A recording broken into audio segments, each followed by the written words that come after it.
So, yun guys, nasa GCash tayo ay, ano natin coach? Ang gagawin natin ay magta-top up tayo Okay, sa sige. Gcrypto. I-click po natin ang View All. View all, okay. View All. And then, scroll up lang tayo pataas. I-click po natin tong icon ng Gcrypto. Gcrypto, pindutin po. Okay. So, Next. wait lang po tayo. Ayan, Wait wait muna. lang.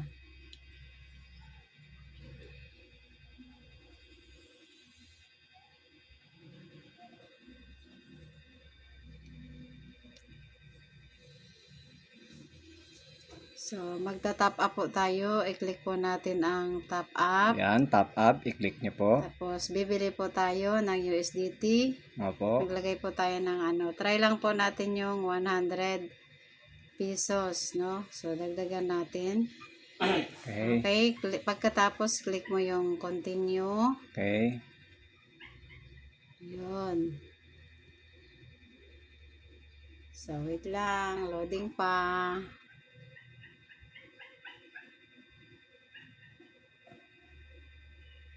Okay, magpe-payment na tayo. Click na po natin yung pay, 100. Dahil 100 po ang binili natin. So, ayan na. Click lang po natin yung done sa taas. Click OK. Thank you for using GCash. Okay. Click po natin. Meron ako ano sa'yo. Continue. Mika. Ay, wait lang. Naulit ulit. Nagbalik tayo. Tapos na. So, sorry. Back po tayo, no? Kasi, I-search mo nga dyan. Nag-ulit po tayo. Nag-okay na yung transaction mo. pupunta na po tayo sa Gcrypto. Balik na po tayo sa Hindi ko alam, kaya Gcrypto. baka lang sa akin eh. Back. Tingnan mo yan. Back po tayo. So, wala pa. Hindi pa lumabas yung yung Yun lang. tinap up ko. Sila magkakapit. Wait lang. Anong nangyari? Frame ng Ba't solar. wala pa? Paano gumawa ng frame? Baka alam ko paano mo. Check muna natin. Back muna tayo kung nagbawas yung pera. Nagbawas na siya, no? So, tingnan natin dito. Refresh lang natin.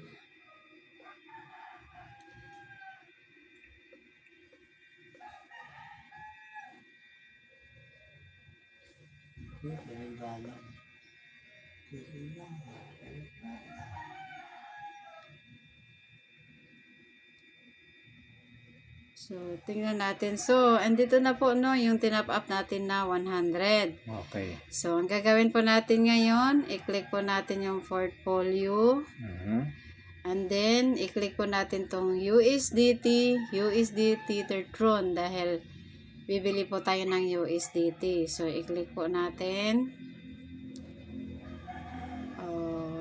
Ngayon, mag-buy po tayo, buy. So, i-click po natin yung 100%. Okay. So, magkano yung pera natin? USDT 2.1. Ngayon, hindi yata kasya yung natin. 130.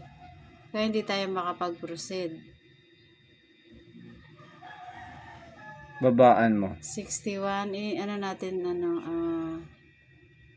75%. So, kasya na ba? Ayun, 1 Buy na daw. lang. So, buy na tayo. Yan lang yung kasya ng ng pera natin Oh, ganyan daw. na pambili ng USDT. Okay, ayan na. Successful na yung binili nating USDT. So, back to dashboard tayo. Hey, Okay. mamamatay yun eh. 8%. Back. 8%. Back to dashboard. Mamamatay yun. Maniwala ka sa akin. Bumangon Yan, ka nabawasan na. Okay, so yun na po yung binili natin. Yun lang po yung nagkasya. So, ngayon, ang gagawin natin, click natin yung market. Ayan. Hanapin natin yung Tether. Ba't tumigit kayo sa amin na ba nag-songs kayo? Tether, USDT. Ano muna, Tron. nag-ano kami pa. Ba't nag-iingay So, yan? ito, nasa USDT Tron na tayo. Hindi sa bubong lang. Hindi na po tayo mag-buy. Ang kailangan po natin ay Lang. mag-send. Mag-send po tayo. So, sabi niya dito, imamax natin yung pera natin. So, ayan. Amount is less than the minimum. So, less than the minimum tayo. Hindi pa rin pala kasya yung pera natin.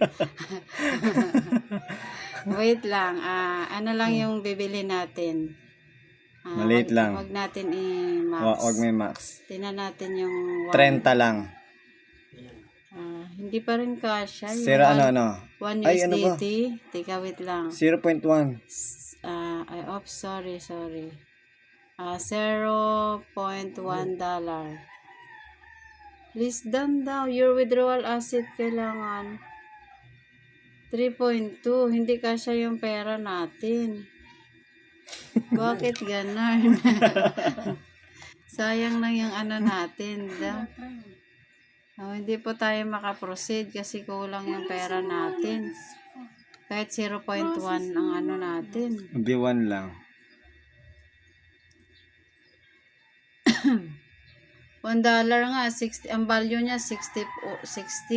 Eh, kulang yung 1 pera mo. 0 Nando sa 32 lang eh. Oo nga, wait lang, balik na tayo. Ano mo muna yan, patayin mo muna yung yung video mo. Hindi kasi yung pera natin. So guys, yun. Mapapanood nyo ang part 2 episode nito. Okay? Okay. Ikaw lang.